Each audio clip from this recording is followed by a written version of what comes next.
Back to your fact or fiction article that you wrote. Should fixing the run game be the Browns' biggest offseason priority? Fact or fiction? Fact, 100%. And I truly believe that because I feel like 2024 in the NFL in some ways has been the renaissance of the running game. Look at the Eagles, look at the Ravens. They signed Saquon Barkley and Derrick Henry, and they're two of the best offenses in football this season. Saquon Barkley has an extremely legitimate chance to win MVP this season.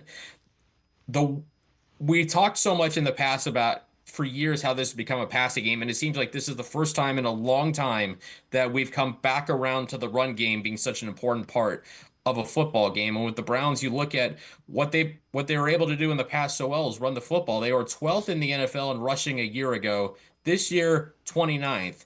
Jerome Ford hasn't really taken that step forward. Nick Chubb looks like a guy who 14 months ago needed to have significant knee reconstruction. He can certainly get close to where was before the injury, but I think expecting him to be 100% Nick Chubb, I think we all kind of thought that all kind of understood that was probably a little unrealistic. And then you look at just the offensive line. I mean, they have not been healthy all season, and it's clear that unit just has not played up to the standard of the past. So I think when you look at what has to be done this offseason, I think it's got to start in the draft. I said last year that they needed to find Nick Chubb's heir apparent in the draft. They didn't do that. I think they only added one running back even the entire process, and that was a UDFA. I believe that was Aiden Robbins, and he didn't make it out of the pre-seed. He didn't make it to the 53-man roster. So they really didn't do enough, I think, to upgrade that part. And the other part that I think has to be understood going this offseason, since 2019, the Browns have had seven top 75 picks in the draft. Obviously, a low number because of the Deshaun Watson trade. Of those seven, only two have been used on offensive players, and one of them was the 74th pick in 2023. That was Cedric Tillman. The other is Jedrick Wills, and he hasn't really played much this season. So this has to be a year where it's time to load up on offense. I get loading up on defense. I've understood that, but there's so much variance on the defensive side of the football from year to year to year that just trying to stock it up feels doesn't really seem like the smartest play. This is a year where this is a draft that is chock full of elite running backs. I'm not saying use the eighth pick or whatever you have on Ashton Genty from Boise State. I'm not saying that at all.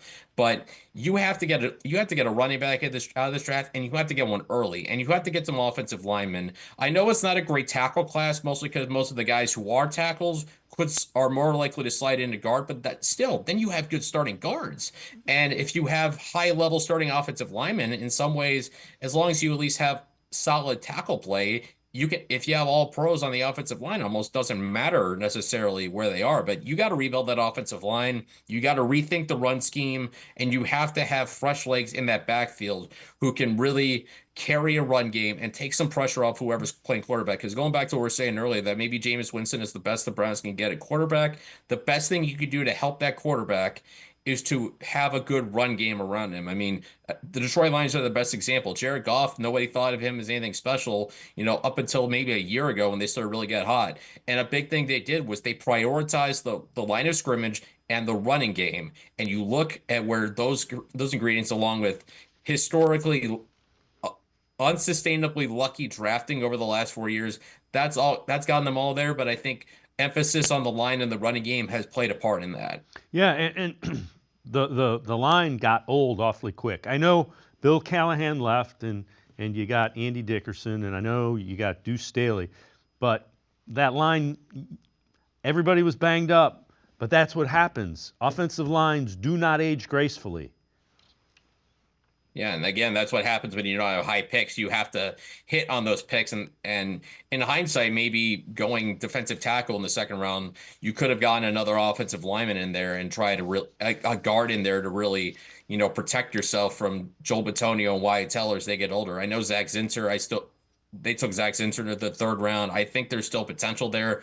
You and I both agreed at the time, I think that, this was a guy who probably needed that redshirt season to get stronger, forced in there, did not look good, but you got to keep plugging away. You got to go refresh to that offensive line. You just got to find a way to get that stronger and just put new bodies in there to turn this around, because they just haven't injected enough youth into this offense, particularly on the offensive line.